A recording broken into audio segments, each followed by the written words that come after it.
Nessas últimas semanas, na última semana, na verdade, eu compartilhei com vocês a respeito de que João, no seu livro Apocalipse, ele quer fazer algo muito parecido com o exame de oftalmologia, que é trocar as lentes até que a gente alcance uma lente adequada para nós vermos a realidade. E é uma tortura fazer exame de vista, porque fica aquele troca, alguns tá bom, alguns não estão, mas quando nós saímos do oftalmo, uma das certezas que nós temos é que nós estamos com a lente adequada. E assim é o livro de Apocalipse. João, ele quer trabalhar conosco, obrigado. João, ele quer trabalhar conosco o ajuste da lente pela qual nós enxergamos e percebemos o nosso mundo. E dentro disso, a gente começou a trabalhar na semana passada as 7 trombetas. E eu fui da primeira até a 7ª, capítulo 8 até o meio, finalzinho do capítulo 11, fiz um recorte ali do interlúdio que existe nas 7 trombetas, e hoje eu quero compartilhar com vocês a respeito desse interlúdio. Mas, antes disso, eu quero trazer uma lista de informação. Vou pedir para o Ed dar uma apagadinha, porque eu acho que ela vai ficar um pouco mais clara aqui. Essa lista é do Portas Abertas. Portas Abertas é uma instituição cristã voltada para a área de missões. E aqui eles têm uma lista mundial de perseguição do ano de 2024, que foi lançada no início do ano de 2025. E eles colocam sempre os 50 países mais perseguidos. Não quer dizer que não tenha mais países. O total de países que estão em uma zona alta de perseguição, eles trabalham em 3 áreas: alta, grande e extrema. A extrema é a cor mais escura e assim vai diminuindo. No total, tem 91 países acima da condição alta de perseguição. Nós temos 150 países, 91, 2/3 do total. Dentro desse cenário, eles colocam na sua lista os 50 mais perseguidos, na sua ordem de perseguição. Nessa lista, nós podemos perceber alguns dados. Por exemplo, de cristãos mortos. Você tem uma pequena queda ao longo dos anos, mas quando nós comparamos com uma outra questão de cristãos presos, condenados, detidos e sem julgamentos, nós temos um aumento. Quando nós vamos para uma questão de violência sexual ou casamentos forçados com não cristãos, nós temos um número gigante. Se nós vamos para um aspecto de violência física, psicológica, incluindo ameaças de morte, o número também começa a aumentar. Nós vamos para ataques de casas e negócios de pessoas que são cristãs, esse número dispara. Bem como ataques a igrejas também, em ano de 2022 e 2023, por exemplo, tem um boom muito grande. Cristãos forçados a fugir de casa ou do país, e cristãos que são sequestrados. Esse dado ele vai passando para alguma dessas áreas. Eles têm 6 áreas de análise. Depois, se vocês quiserem, eu posso compartilhar com vocês o PDF que contém esses dados do Portas Abertas, que é aberto livremente. Eu posso compartilhar caso vocês assim desejem. Mas a grande questão é que essa lista mundial de perseguição do ano de 2024, lançada em 2025, ela trabalha o sentido de que há perseguição no mundo. Se nós olhamos o mapa mundial aqui atrás, a gente vê que boa parte das regiões, elas são de perseguição. Muitos países, há perseguição de nível alto para cima. E alto para cima é todos aqueles dados que eu acabei de trazer para vocês. Pessoas que são forçadas a casar com pessoas que não professam a mesma fé, pessoas que são perseguidas, têm seus comércios destruídos e assim vai. Por que eu trago esses dados hoje? Semana passada eu fiz a questão de compartilhar com vocês que entre o 6º e o 7º, seja selo, trombeta ou cálice, você tem o período de chamado de tribulação. Esse período chamado de tribulação, que hoje eu estou dando esse termo, mas ali a gente via que a igreja, ela passava a sofrer de algumas formas. Na sexta trombeta e no sexto selo que nós já vimos, a gente viu a partir do mundo físico e daqueles que não creem em Deus, como que eles reagem frente ao selo e à trombeta tocado e aberto. No interlúdio do sexto selo, que é o capítulo 7 de Apocalipse, nós vemos a igreja dentro desse período do sexto selo aberto, que é uma igreja que está adorando ao Senhor e perseverando. Na sétima trombeta, entre a sexta e a sétima trombeta, que é o que nós vamos ver hoje, há um outro interlúdio, e ele vai falar também da igreja, mas só que agora numa perspectiva de ação no mundo, enquanto aqueles que não creem em Deus a perseguem. Um pequeno esqueminha gráfico que eu tenho colocado para vocês é basicamente este. Eles, de 1 ao 5, falam das realidades da história. O sexto é o que acontece no final da história, ou a grande tribulação que acontece. E o sétimo, selo, trombeta e cálice, ele vai trabalhar a respeito do julgamento final e da redenção da história do mundo de Deus. Para deixar mais claro, dentro daquilo que nós vamos trabalhar hoje, da primeira a sexta trombeta, nós temos... Nós temos um interlúdio acontecendo no meio. Esse interlúdio, do primeira a sexta trombeta, ele foi feito com os juízos de Deus. E entre a sexta e a sétima, nós temos o julgamento da restauração, julgamento e restauração da criação. Mas, dentro desse interlúdio, aquilo que nós vamos falar hoje é a respeito da igreja fiel. E essa igreja fiel, ela é descrita a respeito do olivrinho e as duas testemunhas, no capítulo 10 e no capítulo 11 do livro de Apocalipse. E é exatamente sobre isso que eu quero ler com vocês e refletir nessa noite. Então, vi outro anjo poderoso que descia dos céus. Ele estava envolto em uma nuvem e havia um arco-íris acima de sua cabeça. A sua face era como o sol e as suas pernas como colunas de fogo. Ele segurava um pequeno livro que estava aberto na sua mão. Colocou o pé direito sobre o mar e o pé esquerdo sobre a terra, e deu um alto brado como o rugido de um leão. Quando ele bradou, os 7 trovões falaram. Logo que os 7 trovões falaram, eu estava prestes a escrever, mas ouvi uma voz dos céus que disse: cele o que disseram os 7 trovões, mas não o escreva. Então o anjo que eu tinha visto em pé sobre o mar e sobre a terra, levantou a mão direita para o céu e jurou por aquele que vive pelos séculos dos séculos, que criou os céus e tudo que neles há, a terra e tudo que nela há, e o mar e tudo que nele há, dizendo: não haverá mais demora. No entanto, nos dias em que o 7º anjo estiver para tocar a sua trombeta, também se cumprirá o mistério de Deus, como ele anunciou aos seus servos, os profetas. Então, a voz que eu tinha ouvido dos céus falou comigo novamente, dizendo: vá, pegue o livro aberto que está na mão do anjo que se encontra em pé sobre o mar e sobre a terra. Assim, fui até o anjo e lhe pedi que me desse o pequeno livro. Ele me disse: pegue-o, coma-o. Ele será amargo no seu estômago, mas na sua boca será doce como mel. Peguei o pequeno livro da mão do anjo e o comi. Na minha boca, ele me pareceu doce como mel, mas ao comê-lo, o meu estômago ficou amargo.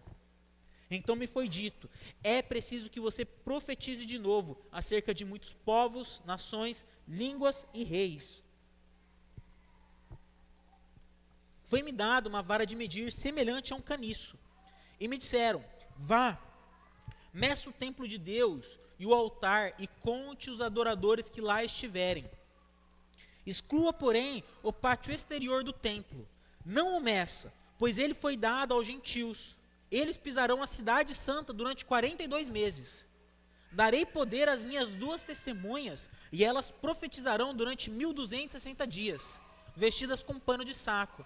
Estas são as 2 oliveiras e os 2 candelabros que permanecem diante do Senhor da terra. Se alguém quiser causar-lhes dano, da boca deles sairá fogo que devorará os seus inimigos. E assim, é assim que deve morrer qualquer pessoa que quiser causar-lhes dano. Estes homens têm poder para fechar o céu, de modo que não chova durante o tempo em que estiverem profetizando, e têm poder para transformar a água em sangue e ferir a terra com toda sorte de pragas, quantas vezes desejarem. Quando eles tiverem terminado o seu testemunho, a besta que vem do abismo fará guerra contra eles. Ela os vencerá e os matará. Os cadáveres deles ficarão expostos na praça da grande cidade, que simbolicamente é chamada Sodoma e Egito, onde também foi crucificado o seu Senhor. Durante 3 dias e meio, gente de todos os povos, tribos, línguas, nações, contemplará os seus cadáveres e não permitirá que sejam sepultados. Os habitantes da terra se alegrarão pela morte deles e festejarão, enviando presentes uns aos outros, pois esses 2 profetas haviam atormentado os que habitam na terra. No entanto, depois dos 3 dias e meio, entrou neles um sopro de vida da parte de Deus, e eles ficaram em pé, e um grande terror tomou conta daqueles que os observavam. Então eles ouviram uma alta voz dos céus que lhes disse: subam para cá. E eles subiram para os céus em uma nuvem. Enquanto seus inimigos olhavam, naquela mesma hora houve um forte terremoto, e 1/10 da cidade desmoronou. 7.000 pessoas foram mortas no terremoto. Os sobreviventes ficaram aterrorizados e deram glória ao Deus dos céus. O segundo ai passou, o terceiro ai vem em breve. Santo Deus, obrigado pela tua palavra que foi lida, e que o Espírito do Senhor sopre as suas verdades eternas aos nossos corações. Em nome de Jesus, amém. Gente, muitas informações e muitas imagens que acontecem aqui nesses 2 capítulos e que nos fazem interpretar de forma errada o livro de Apocalipse. E é importante nós entendermos que este livro, ele tem 3 finalidades, pelo menos, a tratar conosco, que é a respeito da perseverança, a respeito da esperança e a respeito da fidelidade do povo dele. E quando Deus coloca esse interlúdio, falando a respeito do que acontece com a igreja entre a 6ª e a 7ª trombeta, é para que nós venhamos a compreender de forma clara e assim possamos responder à altura aquilo que Deus espera de nós. E eu começo falando com vocês a respeito do anjo, porque ele é colocado sobre diversas imagens que podem nos confundir ou nos fazer ver de forma diferente. Achar de fato que o anjo, ele vai descer com 2 pernas pegando fogo, parecendo tocha humana do Quarteto Fantástico. E não.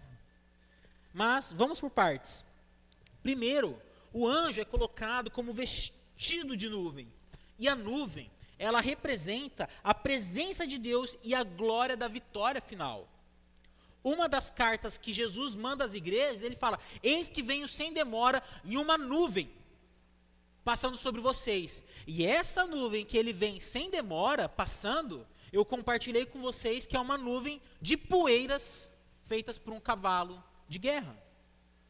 Quando ele simboliza aqui, a nuvem é tanto esse aspecto do sinal de vitória, mas também do sinal da presença de Deus. Porque se nós vamos para o Antigo Testamento, quando o povo estava saindo do Egito, o que ficava em cima do povo enquanto eles andavam durante o dia? Uma nuvem. O que se abre diante de Jesus quando ele vai ser batizado? Uma nuvem. O que aparece no Monte da Transfiguração, quando Jesus tem o seu rosto resplandecido, seu corpo transformado? Uma nuvem. Porque a nuvem, ela representa a presença de Deus e a glória da vitória final. Quando esse anjo ele desce com essa nuvem envolta no corpo dele, ela está representando uma ação de Deus. De igual forma, quando nós vamos para o arco-íris na cabeça. Porque o outro momento no texto que menciona o arco-íris é no capítulo 4, onde fala que o trono de Deus tem um arco-íris circulando todo o seu espaço. E o arco-íris, ele indica a misericórdia de Deus, fazendo uma referência direta à aliança que Deus faz com Noé. A aliança da preservação, a aliança da misericórdia, a aliança do cuidado de Deus. Então, quando ele vem com esse arco-íris na cabeça, ele vem também indicando a misericórdia do Senhor. Quando ele tem um rosto como o sol, indica a exaltação de Cristo que resplandece nele. Como assim, pastor? Moisés, quando ele está no livro de Êxodo, fala que tinha as cabanas, o povo estava acampado, e no centro tinha uma cabana do encontro, aonde Deus aparecia ali numa nuvem. Moisés entrava naquela cabana e ele tinha um encontro com Deus. A Bíblia fala que assim que ele saía daquela cabana, ele tinha que colocar um véu no seu rosto, porque a glória de Deus, de tanto que ele estava na presença dele, se manifestava no rosto de Moisés. Esse anjo, com o rosto como um sol, brilhando, indicando esse resplandecer, é por conta do envio que ele tem e da presença que ele está diante de Cristo. E a última imagem que demonstra é as pernas como colunas de fogo, que indica Deus guiando, protegendo e livrando o seu povo. Como? Êxodo, quando Deus agora, não de dia, fica como uma nuvem, mas de noite, quando ele aparece como colunas de fogo, guiando o seu povo, protegendo e livrando eles de todo o mal. E observe que interessante, o anjo ele começa com uma nuvem e termina a descrição dele como uma coluna de fogo, representando exatamente a forma como Deus guardava o seu povo enquanto eles peregrinavam até a terra prometida. Esse anjo, em outras palavras, ele é um arauto, ele é um enviado, ele é aquele que representa quem Deus é na terra. De que outra forma? Se vocês observarem, e aí o texto ele vai fazer um contraponto muito interessante. Daqui 2 semanas eu vou ressaltar isso de novo. Mas se vocês olharem na Bíblia de vocês, o anjo, ele desce do céu e ele coloca um pé sobre a terra e um pé sobre o mar, indicando um domínio sobre toda a criação. E esse anjo ele é um representante de Deus. Vai vir no capítulo 13 alguém que sobe da terra, coloca um que vem do mar e um que vem da terra, que é a besta, o inimigo de Deus, Satanás e seus anjos caídos. Mas, retornando para cá, dizendo a respeito dessa curiosidade, esse anjo, que é um arauto do Senhor, ele indica a glória e o poder divino como um livramento do povo dele. Por quê? Dou um passo para trás e lembro vocês do que eu falei na semana passada.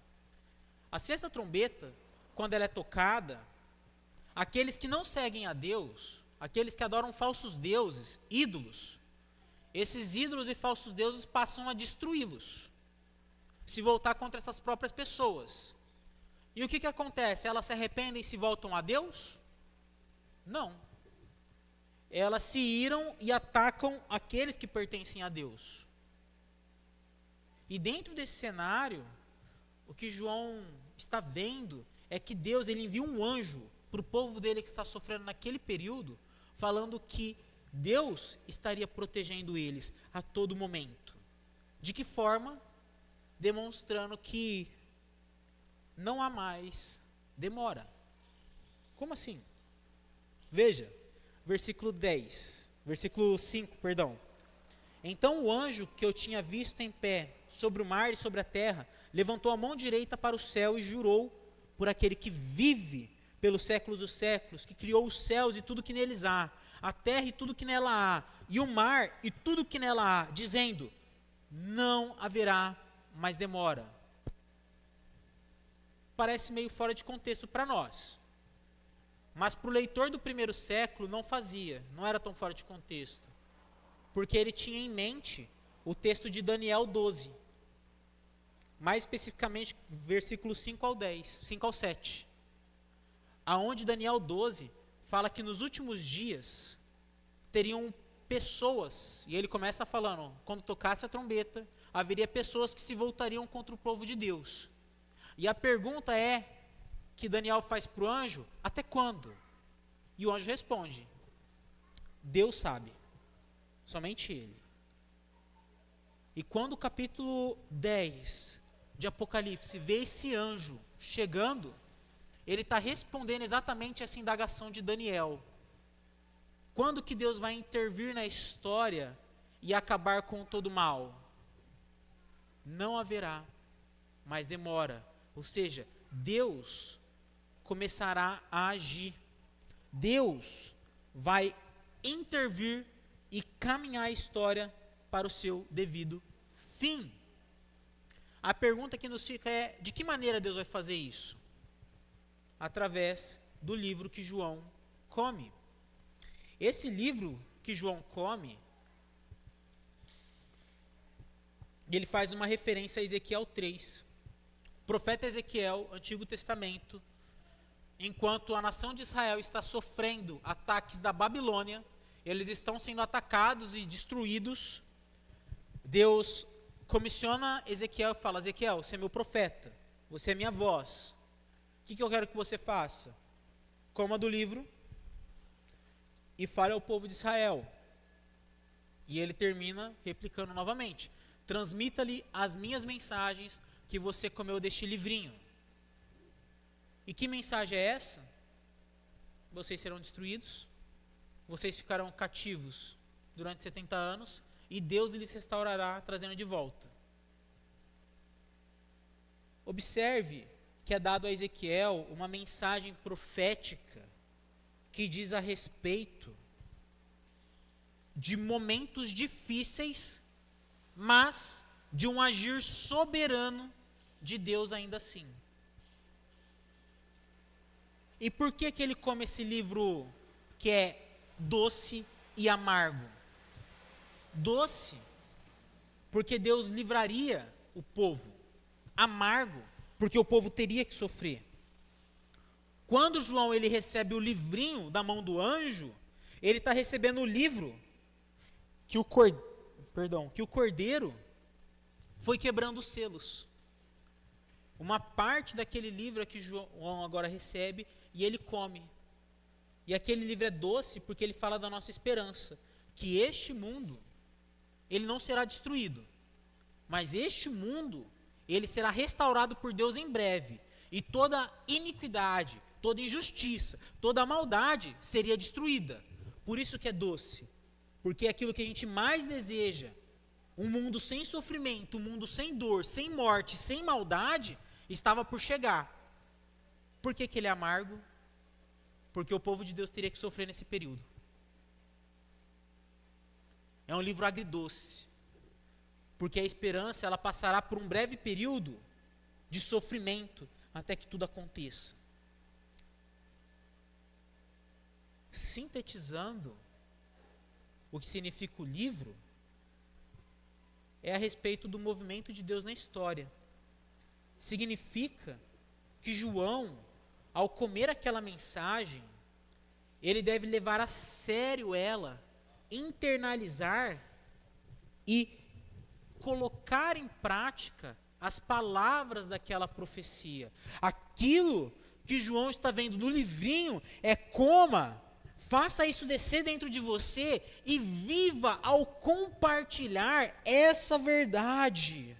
Nas palavras de Grant Osborne, ele diz que este livro é doce na boca, pois traz a realidade da nossa esperança e a confirmação da soberania de Deus e de nosso Senhor. Por outro lado, é amarga, porque traz também a realidade da perseguição e do triunfo mediante a morte. Esse livro, ele traz desta dualidade, porque ele nos dá uma certeza, mas uma certeza que também nos machuca. E isso agora é contemplado pela terceira ilustração de João, que é dentro do templo. Aqui eu trouxe uma imagem do templo, não quer dizer que isso daqui é fidedigno, tá bom? Mas é uma noção para vocês terem do que João está falando.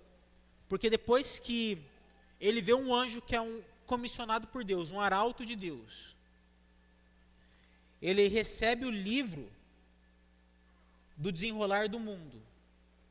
Como esse livro traz esperança, mas também traz um amargor. Agora João ele é automaticamente levado a medir um templo. Por quê? Porque, de novo, João está fazendo referência a Ezequiel. Antes era Ezequiel 3, agora é Ezequiel 40 a 42. E mais uma vez no livro, isso será repetido, no capítulo 21, onde vai ter uma segunda medição do templo. Na primeira medida do templo, a parte externa, ela é omitida. No capítulo 21, a parte externa é contada junto. E o que seria a parte externa? Todo esse arredor. Você tem o centro, que é o templo, e tudo que está ao redor dele é o pátio externo, aonde é colocado sobre os gentios, conforme eu li com vocês, para que eles pisem durante 42 meses.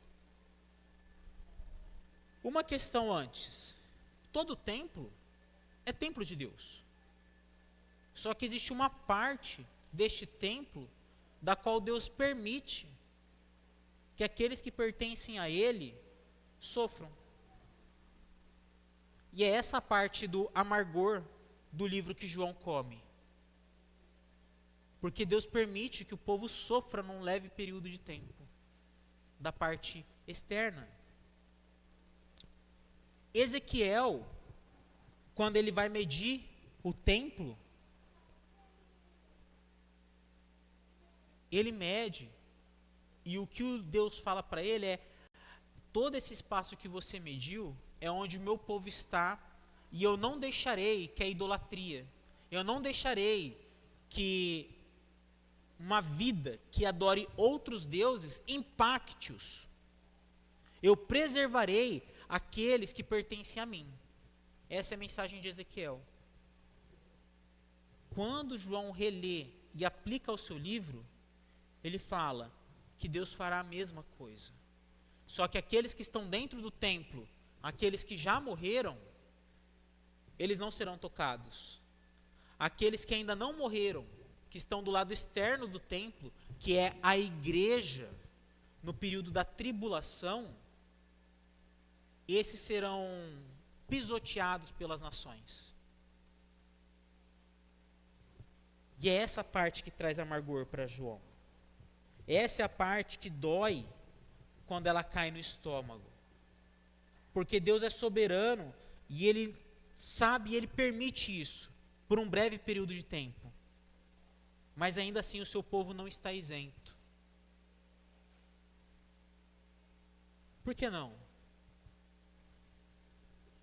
Porque o seu povo, ele vence os inimigos da mesma forma que o seu Senhor.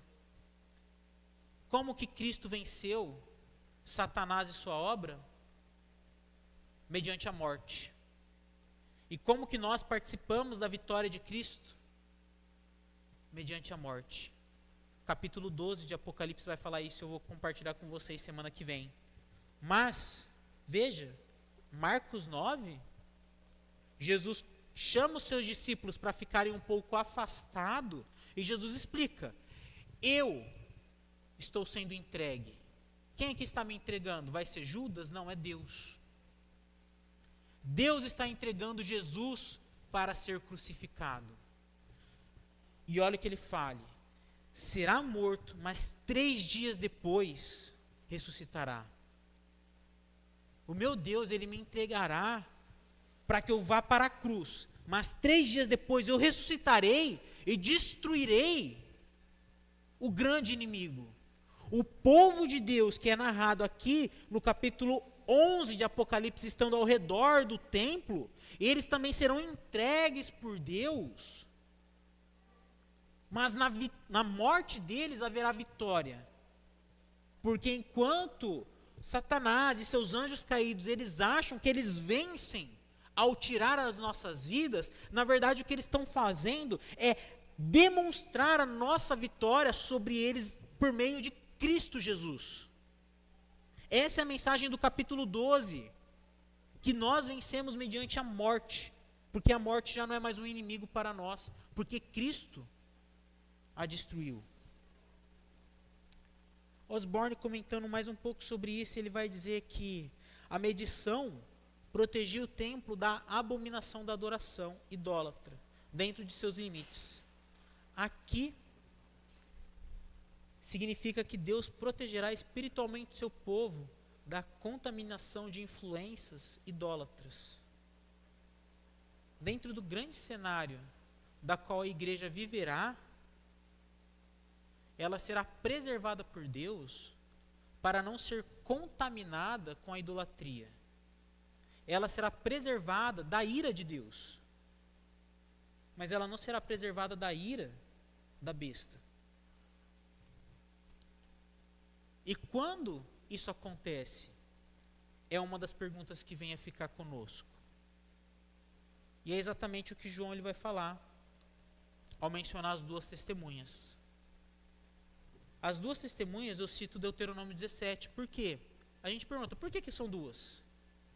Porque de acordo com Deuteronômio, sempre quando nós formos acusar alguém de um mal que elas fazem, deve ter 2 ou 3 testemunhas para que validem o erro do outro. Esse é um princípio bíblico para tudo, para a disciplina, mas principalmente utilizado aqui no livro de Apocalipse. Nunca devemos aceitar a testemunha de uma pessoa só, mas sempre tem que ter mais de uma. E Deus utiliza disso para falar que no fim dos tempos surgirão 2 testemunhas para acusar o mundo de seus erros e de seus pecados. E essas 2 testemunhas, elas irão proclamar o conteúdo do livrinho que foi dado a João, que fala a respeito do fim dos tempos, ou, de uma forma mais sintetizada, fala a respeito do livro que nós estamos estudando, Apocalipse. E como que a gente pode entender? Porque as 2 testemunhas, elas têm muitas características. A primeira delas é que as testemunhas, 2 oliveiras, 2 candelabros e 1260 dias. 3 anos e meio. Isso daí significa, basicamente, que as 2 testemunhas, elas fazem uma referência a Elias e a João Batista. Por quê? As 2 estão com panos de saco, demonstrando luto. As 2 estão pregando para que as pessoas se arrependam. As 2 testemunhas, elas serão entregues aos seus inimigos, igual João e Elias foi. Elias foi poupado, mas João não. As 2 oliveiras fazem referência a Zorobabel e Josué no seu livro, aonde, em livro de Zacarias, menciona que Zorobabel e Josué farão parte da restauração da adoração a Deus. Os 2 candelabros, o início do livro explica que significa a igreja, e os 1260 dias significa o ápice da grande tribulação. Elias e João, eles falavam sobre arrependimento. Zorobabel e Josué, eles representam um reino de sacerdotes que restaura a adoração a Deus. A igreja, ela é o povo de Deus, e a grande tribulação, ela faz referência aos últimos dias. Repito mais uma vez, porque são muitas informações para a gente seguir na mesma linha de pensar. João, ele vê um arauto de Deus. Esse arauto de Deus dá um livro para João, contendo as verdades de Apocalipse. Essas verdades, agora que João come, ele mede o templo de Deus, daqueles que morreram, estão selados pelo Senhor, e daqueles que pertencem a Deus, mas ainda fazem parte deste mundo. Ficam no pátio externo para serem pisoteados. Essas pessoas, elas são entendidas como a igreja e as 2 testemunhas. E a igreja e as 2 testemunhas, elas têm esse ofício profético de arrependimento, de restauração à adoração e de conduzir o povo de Deus em fidelidade nos últimos dias. Pergunta para vocês, já que eu citei a grande tribulação, quando que ela acontece? Quando que acontece os últimos dias? Se não agora. O profeta Joel, no seu capítulo 2, ele menciona que Deus, no dia do Senhor, quando Deus passaria a derramar a sua ira e a restauração de toda a criação, Joel, capítulo 2, cita que isso começaria com o derramamento do Espírito Santo de Deus. E esse derramamento do Espírito Santo de Deus acontece 10 dias depois que Cristo ascende aos céus, no livro de Apocalipse, no Pentecostes. Quando o Espírito Santo é derramado sobre todos. Quando o Espírito Santo é derramado sobre todos, começa o dia da ira do Senhor, o dia da tribulação. E essa tribulação que ela vai acontecendo, ela caminha de uma forma progressiva até o retorno de Cristo e se intensificando. Vocês lembram quando Jesus mencionou que o retorno dele seria semelhante a dores de parto? Dores de parto nada mais é do que contrações. Contrações nada mais é do que um bebê, ele nasce na medida que a contração diminui e a dor aumenta. O sexto e o sétimo selo, a sexta e a sétima trombeta, o sexto e o sétimo cálice, eles falam a respeito do período da tribulação.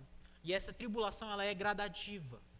Ela vai aumentando e conduzindo até o estopim, que será no surgimento das duas testemunhas. O surgimento das duas testemunhas que serão pessoas reais dentro do período histórico, mas que fazem parte, junto com a igreja do Senhor Jesus Cristo, para proclamar o arrependimento, enquanto ainda há tempo. Todas as trombetas, Deus a faz para que as pessoas se arrependam. Deus levanta as duas testemunhas para proclamar que as pessoas se arrependam. E essas duas testemunhas e a igreja, elas passam a sofrer por meio da perseguição daqueles que não creem em Deus. Nas palavras do bispo Eric Rodrigues, nós somos a semente da ressurreição, plantadas em um mundo que já acabou. Nós somos a vanguarda deste mundo novo que vem com Cristo. As duas testemunhas e a igreja, ela é chamada, dentro do período da grande tribulação, e principalmente quando elas surgirem de forma específica, a proclamar que este mundo já tem um fim, que surgirá um novo mundo com o retorno de Cristo, onde Ele restaurará e a ordem deste mundo, pecaminosa, caída e destrutiva, não mais existirá. A missão das duas testemunhas e a missão junto da igreja é ser a semente da ressurreição, onde proclama que é necessário arrependimento. E dentro desse cenário, do período da grande tribulação, do qual nós vivemos, surgirá a besta do abismo, aonde temos colocado a besta, a grande cidade, 84 horas e um grande terror, como acontecimentos ali surgindo. Essa besta, no livro de Apocalipse, ela representa o anticristo. Ao passo que a grande cidade mencionada ali, ela representa Jerusalém. As 84 horas, ela representa a batalha do Armagedon. E o grande terror é a queda da besta. As duas testemunhas e a igreja, elas serão fiéis a Deus. E o que acontecerá com elas? Elas morrerão. E a igreja será silenciada durante um período de tempo. Elas serão colocadas para serem pisoteadas do lado externo do templo. A besta, ela achará que ela venceu, e durante um breve período de tempo, as 84 horas, não literais, mas um período pequeno de tempo, ela fará festas. Ela se alegrará, enviará presentes e se organizará para a batalha do Armagedon. E quando ela fizer isso, haverá um grande terror sobre eles, porque as 84 horas acabaram. E Deus virá e destruirá e restaurará de uma vez por toda a criação dele. A besta, sendo o anticristo, ela vai conduzir o mundo para que eles o adorem. Para que o mundo volte os seus olhos para si e coloque toda a sua esperança. E ela conduzirá o mundo a matar as testemunhas de Deus e a lutar contra a igreja. Essa besta, ela governará na grande cidade. Depois que ela fizer todos os povos a adorar, capítulo 13 de Apocalipse, ela governará na grande cidade. E a grande cidade é Jerusalém. Porque se vocês observarem o que o texto diz no capítulo 11, e ele reinará na cidade onde mataram o seu Senhor. O nosso Senhor, ele morre em Jerusalém, ressuscita em Jerusalém.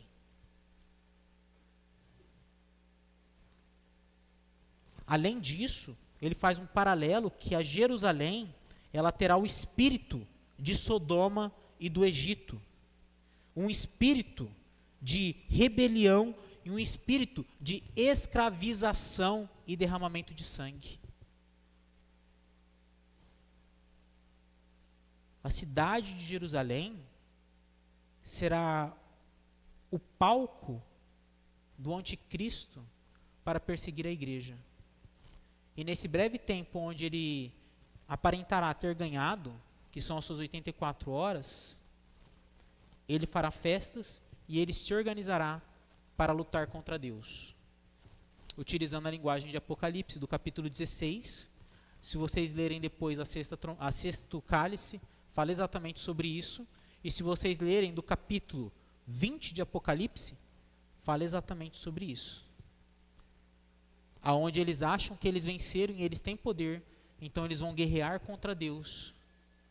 E no capítulo 20, demonstra que Cristo, ele vem e destrói eles. De uma outra forma, na linguagem do texto, fala que depois que eles comemoraram, houve um grande terror sobre eles. E esse terror acompanha terremotos, destruições que acontecem. Se você ler o capítulo 17 ao capítulo 20 de Apocalipse, está narrando isso. Se você ler o sétimo selo, a sétima trombeta e o sétimo cálice, está falando desse terror. Que é quando Deus coloca as estruturas desse mundo para ruírem, e todos aqueles que depositam a sua esperança neste mundo ser abalada. Porque nada que este mundo constrói pode substituir o lugar de Deus. E é isso o que acontece no período da qual a igreja vive, o período da tribulação, um período do qual nós vivemos. E dentro desse período do qual nós vivemos, vai chegar o dia que haverá a grande tribulação, que é o governo do anticristo e as duas testemunhas. Se nós estamos perto ou não, apenas Deus sabe. Em todo caso, nós somos chamados a sermos fiéis a Ele a todo momento e não adorarmos a falsos deuses ou a ídolos, mas tão somente ao único Deus vivo, que governa tudo e para todo sempre. Por que nós podemos agir com fidelidade? Por que nós podemos viver tranquilos, confiantes com isso? Porque no capítulo 11, no versículo 11, diz que, no entanto, depois de 3 dias e meio, entrou nas duas testemunhas um sopro de vida da parte de Deus, e eles ficaram em pé, e um grande terror tomou conta daqueles que os observaram. Deus, Ele envia o seu Filho, Ele entrega o seu Filho, Cristo Jesus, para ser crucificado e destruir as estruturas de mal deste mundo. Deus envia Cristo naquela cruz e Cristo fala, está consumado, que é que esse mundo a estrutura dele caiu por terra. Cristo, quando ele está lá naquela cruz, entregue, crucificado, ele não reclama em nenhum momento de Deus, porque ele tem a plena certeza da ressurreição. Porque ele tem a plena convicção de que no terceiro dia, ainda que ele tivesse morrido, ele ressuscitaria. E aquilo que acontece com as duas testemunhas e a igreja do Senhor Jesus Cristo, aquilo que nos conduz a não termos medo de vivenciarmos qualquer que sejam os dias, é porque ainda que a gente morra, a promessa é que como Cristo ressuscitou, nós também seremos ressuscitados. Da forma que Cristo ressuscitou ao terceiro dia, a igreja e as duas testemunhas também ressuscitarão para ir ao encontro do seu Senhor. E quando esse dia chegar, todo mal terá sido julgado por Deus. Toda iniquidade terá sido destruída por Deus. Toda mancha de pecado e de desordem deste mundo terá sido removida por Deus. Por quê? Embora Satanás tente corromper o mundo de Deus, tente vencer a Deus, a Bíblia é muito clara ao falar que ele já perdeu. E é por isso que os cristãos que recebem esse livro no início, eles aceitam a morrerem por fidelidade a Deus. Quer dizer que morrer é fácil? Não. Mas quer dizer que eu tenho convicção a quem eu pertenço e o que acontecerá comigo. A morte não é o fim. A ressurreição haverá para todos aqueles, e a glória de viver eternamente com Deus para todos aqueles que são fiéis a Deus.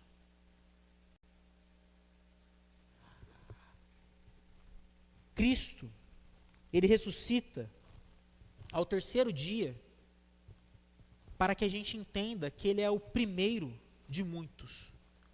Para que nós olhemos para o nosso Senhor e Salvador, autor e consumador da nossa fé, e ali a gente fixe as nossas esperanças, porque se Cristo ressuscitou, nós também ressuscitaremos. Se Cristo ele foi fiel até a morte, ele foi porque ele tinha convicção do que aconteceria com ele. E nós só conseguimos ter fidelidade a Deus e vivermos o período da grande tribulação e não nos dobrarmos e adorarmos a ídolos e falsos deuses, somente se nós tivermos convicção em quem nós temos crido. Porque é isso que faz João perseverar. É isso que faz os cristãos do primeiro século perseverar. E é isso que faz cada um de nós perseverar. Que ainda que eu morra, eu tenho a plena certeza de que eu ressuscitarei. E a morte não é a palavra final. Ainda que alguém coloque uma arma na minha cabeça e atire em mim, eu não negarei o nome do meu Senhor, porque eu sei que eu ressuscitarei com Ele. Ainda que eu tenha um diagnóstico de alguma doença e ela vai tirar a minha vida gradativamente, eu não temerei, porque o meu Senhor já falou o que acontecerá comigo. As duas testemunhas e a igreja do Senhor é chamada a trocar a sua lente e perceber que este mundo, Deus está conduzindo ele para o seu fim. E os sinais que Deus dá é para que aqueles que não creem nele venham a se arrepender e a voltar os seus olhos para o único Deus verdadeiro e Criador de tudo e de todos. E para aqueles que creem, venham se arrepender de estarem adorando falsos deuses e ignorando a voz do seu Senhor. Isso só é possível de cada um de nós vivermos se tivermos plena convicção no que cremos. Se a nossa convicção é que na eleição do ano que vem vai haver salvação para o Brasil, ou não, dependente do quem você queira votar ou não, você já perdeu. Se a sua convicção está num laudo que você está esperando, você já perdeu. Se a sua convicção está no tamanho da sua conta bancária, você já perdeu. Se a sua convicção está em que você é capaz e você pode fazer tudo, você já perdeu. Porque nós só conseguimos vencer porque Cristo venceu. Nós só ressuscitaremos porque Jesus ressuscitou. Nós só venceremos porque Jesus venceu. A nossa esperança está porque Cristo restaurará esse mundo. Cristo fará nova todas as coisas. Jesus tirará toda maldade, injustiça, pecaminosidade deste mundo. Não nós, não nossa sabedoria, não a nossa força, mas tão somente Cristo. E é essa convicção que faz João se entregar e morrer pelo nome do seu Senhor. É essa convicção que fez os pais apostólicos, nossos irmãos dos primeiros séculos, se entregarem e morrerem ao Senhor. É essa convicção que ao longo da história da igreja fez as pessoas morrerem e se entregarem ao Senhor. É essa questão que faz que mais de 380 milhões de irmãos e irmãs nossos, trazidos no dados do início do culto, que eles perseverem e morram em Cristo. Porque eles têm convicção de que não é pelo braço e pela força de ninguém, mas tão somente do nosso Senhor. E ainda que eu morra, eu tenho certeza que eu ressuscitarei, porque o meu Senhor vive e Ele ressuscitou primeiro. Como que nós podemos refletir e praticar isso diante dessa nova semana? Primeiro, seja uma testemunha fiel do seu Senhor. A maneira que nós podemos pôr esse texto em prática é sermos uma testemunha fiel do nosso Senhor. Nós somos a vanguarda deste mundo. Nós somos a semente da ressurreição, da nova criação que Deus está trazendo em Cristo Jesus. A esperança das pessoas não está nas habilidades delas, não está no poder delas. Nós devemos ser a semente da ressurreição, a semente da esperança, que aponta que existe um único Deus, da qual nós devemos ter esperança, da qual nós devemos colocar nossas expectativas e toda a nossa confiança. Só existe um único Deus. E é esse Deus que nós devemos compartilhar com as pessoas. Amanhã, boa parte de nós vai trabalhar. Outra parte vai ter contato com pessoas que são crentes e com pessoas que não são crentes. Outra parte irá para a escola, para a faculdade. E em todos esses lugares, haverá pessoas que colocam a sua confiança nas coisas deste mundo e na força do próprio braço. E nós, povo de Deus, Igreja do Senhor, junto com as duas testemunhas, fazemos parte daqueles que falam que só existe esperança em Cristo Jesus. Sendo nós, este povo, nós devemos ser uma semente fiel, uma testemunha fiel do nosso Senhor Jesus Cristo, que em breve virá. Porque nós já vivemos a tribulação, nós já vivemos os últimos dias. E o Senhor está voltando, e não falta muito. Da mesma forma que o anjo bradou a João, e ele compartilha conosco, assim nós devemos agir no dia a dia. E uma segunda, tudo ficará bem. Tudo está nas boas mãos do nosso Senhor.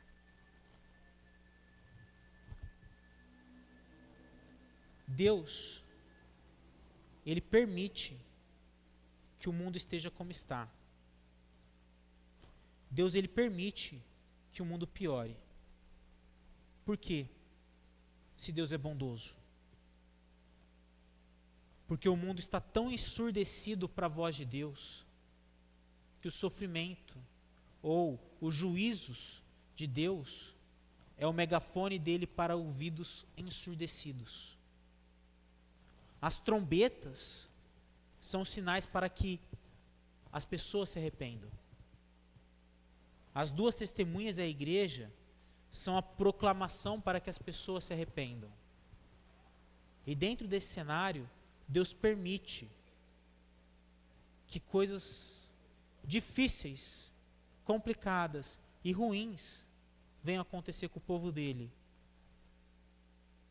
Porém, o diferencial está aqui. Tem um tempo muito curto e delimitado pelo nosso Senhor. Deus ele permite, mas num tempo muito adequado e pequeno.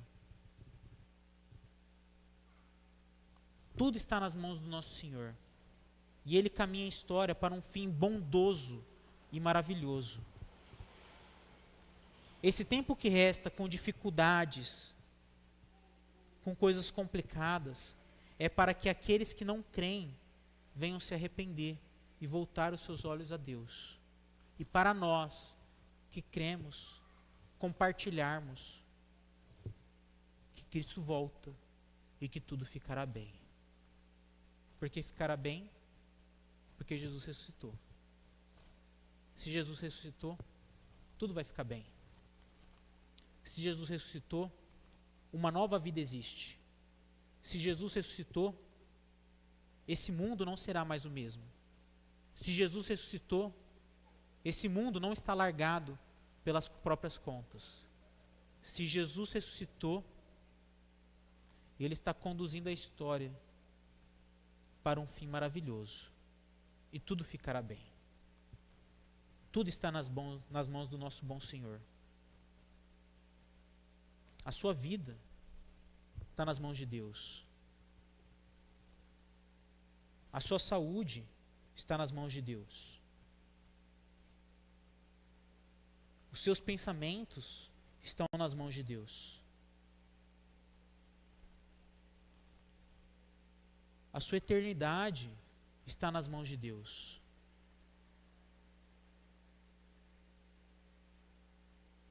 A grande questão é: eu creio nisso? Porque se eu creio que eu estou nas mãos de Deus, tudo ficará bem. Porque a Bíblia já falou sobre isso. E por isso eu posso testemunhar. Por isso eu posso aceitar um breve sofrimento. Por isso eu posso perseverar.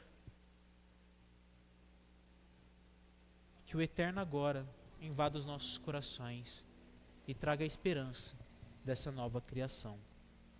Vamos orar? Santo Deus, obrigado por Tua palavra. Obrigado por Tuas verdades eternas. O período da tribulação é como o Senhor descreve. É um livro doce e amargo. Amargo porque o Senhor permite que certas coisas aconteçam. Doce porque tudo está nas mãos do Senhor e o Senhor está conduzindo a história para um fim adequado. Que os nossos olhos estejam fixos no Senhor. A nossa esperança esteja fixa no Senhor.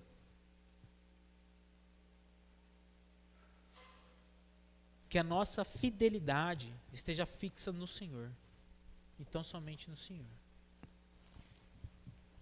Que nós possamos sermos fiéis testemunhas e ter a plena certeza de que tudo ficará bem. Porque o Senhor assim nos prometeu.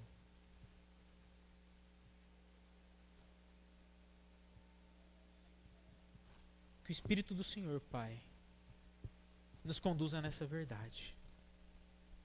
Em nome do Senhor Jesus Cristo. Amém.